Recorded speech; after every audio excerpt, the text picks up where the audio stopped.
Hello guys, नमस्ते, प्रणाम सभी को, राधे राधे। तो आज है कि पौष मास कृष्ण पक्ष की एकादशी। इस एकादशी का नाम है सफला एकादशी।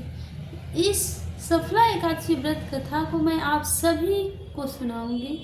कृपया मैं हाथ जोड़ के अनुरोध कर रही हूँ, आप लोगों से आग्रह कर रही हूँ, विनती कर रही हूँ, आप लोग कथा जरूर सुनिएगा और कमेंट में जरूर बताइएगा। जय श्री राधे राधे लिखिएगा कमेंट में। राधे राधे, प्रेम से बोलो विष्णु भगवान की जय, राधे कृष्ण भगवान की जय।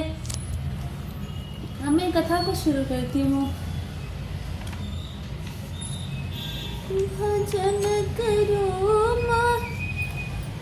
युधिष्ठिर बोले, हे जनार्दन, पौष कृष्ण एकादशी का क्या नाम है और उस दिन किस देवता की पूजा की जाती है तथा उसकी क्या विधि है? भगवान श्री कृष्ण कहने लगे कि हे धर्मराज, मैं तुम्हारे स्नेह के कारण तुम्हारे प्रश्नों का उत्तर देता हूँ। एकादशी व्रत के अतिरिक्त मैं अधिक से अधिक दक्षिणा देने वाले यज्ञ से भी प्रसन्न नहीं हूँ, अतः तुम इसे अत्यंत भक्ति और श्रद्धा से युक्त एकाग्र मन से सुनो। इस पौष कृष्ण एकादशी का नाम सफला है। एकादशी के देवता श्री नारायण है। पूर्वोक्त विधि से इस व्रत को करते हुए श्री नारायण की पूजा करनी चाहिए। जिस प्रकार नागों में शेषनाग, पक्षियों में गरुड़ और सब ग्रहों में चंद्रमा, जगों में अश्वमेघ, देवताओं में भगवान विष्णु श्रेष्ठ है, उसी तरह सब व्रतों में एकादशी व्रत श्रेष्ठ है। जो मनुष्य सदैव एकादशी का व्रत करते हैं वे मुझको परम प्रिय है। अब इस व्रत की विधि कहते हैं। मेरी पूजा के हेतु ऋतु के अनुकूल नारियल, नींबू, अनार, सुपारी आदि मेरे अर्पण करे। धूप, दीप, नैवेद्य आदि 16 चीजों से मेरी पूजा करे। रात्रि को जागरण करे। इस एकादशी के व्रत के समान यज्ञ, तीर्थ, दान, तप और कोई दूसरा व्रत नहीं है। 5000 वर्ष तप करने से जो फल मिलता है उससे भी अधिक फल सफला एकादशी का व्रत करने से मिलता है। अब तुम इस एकादशी की कथा ध्यान पूर्वक सुनो। चंपावती नगरी में महिषमान नाम का एक राजा राज्य करता था। उसके 4 पुत्र थे। उन सब में लुपक नाम वाला बड़ा राजपुत्र महापापी था। वह पापी सदा पर स्त्री वेश्यागमन और दूसरे बुरे कर्मों में अपने पिता का धन नष्ट किया करता था। वह देवता, ब्राह्मण और वैष्णवों का निंदक था। जब राजा अपने बड़े पुत्र के इन कुकर्मों का ज्ञान हुआ तो उसको अपने राज्य से निकाल दिया। तब वह विचार करने लगा कि किधर जाऊं, क्या करूं। अंत में उसने चोरी का कर्म करने का निश्चय किया। वह दिन को वन में रहता और रात्रि को अपने पिता की नगरी में चोरी करता तथा प्रजा को तंग करने और मारने का कुकर्म भी करता। कुछ समय पश्चात नगरी भयभीत हो गई। वह वन में पशु आदि को भी मारकर खा जाता।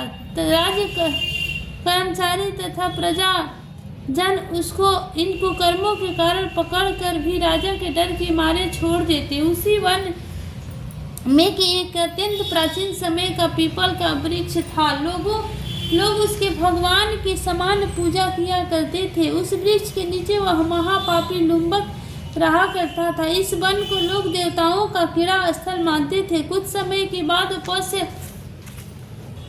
कृष्ण की दशमी के दिन वह वस्त्रहीन होने के कारण शीत के मारे समस्त रात्रि सो न सका और मूर्छित हो गया। उसके हाथ पैर अकड़ गए। वह रात्रि उसने बड़ी कठिनाई से व्यतीत की और सूर्योदय होने पर भी उसकी मूर्छा नहीं गई। दूसरे दिन सफला एकादशी को दोपहर के समय सूर्य की गर्मी से उनकी मूर्छा दूर हुई तो वह होश में आकर गिरता पड़ता वन में भोजन की खोज में गया, परंतु शारीरिक कष्ट के कारण वह जीवों को मारने में असमर्थ रहा।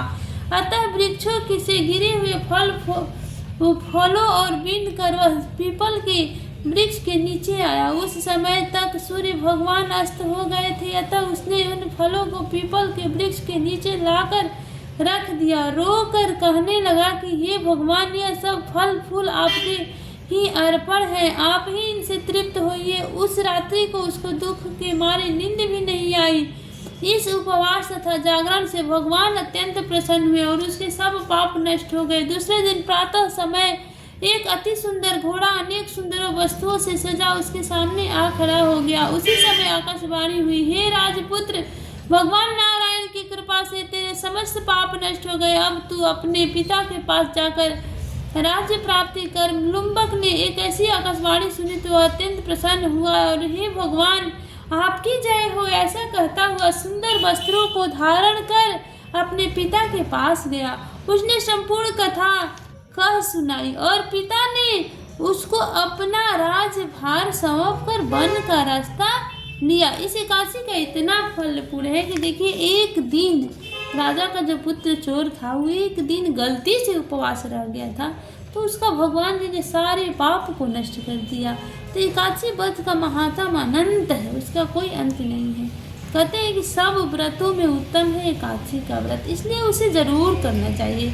अब लुम्बक शास्त्रानुसार राज्य करने लगा। उसके स्त्री पुत्र आदि भी नारायण के परम भक्त बन गए और वृद्धा अवस्था आने पर वह अपने पुत्र को गति दे भगवान का भजन करने के लिए वन को चला गया और अंत में विष्णु लोक को प्राप्त हुआ। जो मनुष्य भक्ति पूर्वक इस सफला एकादशी का व्रत करते हैं उनको अंत में मुक्ति मिलती है। जो मनुष्य इस एकादशी का व्रत नहीं करते वे पूंछ और सिंगों से रहित पशु के समान है। इस सफला एकादशी के महात्म को पढ़ने अथवा सुनने से अश्वमेध यज्ञ का फल प्राप्त होता है। इसीलिए आप लोग कथा को जरूर सुनिएगा। मैं इसलिए कथा को वीडियो बनाकर डालती हूँ ताकि सबके कंठों तक पहुँच सके। और मैं छोटा से छोटा कम से कम जो प्रभु की रियली कथा है उसको मैं बढ़ा चढ़ा के नहीं बोलती, जो है भगवान मैं उसी को पढ़ती हूँ। इसलिए आप लोग इस कथा को जरूर सुनिएगा। मात्र 5 मिनट की कथा है, आपको ज़्यादा टाइम नहीं लगेगा। प्रेम से बोलिए विष्णु भगवान की जय, श्रीमन नारायण की जय, राधे कृष्ण भगवान की जय, हर हर महादेव की जय, सब संतन की जय। जय जय श्री सीताराम, जय जय श्री राम।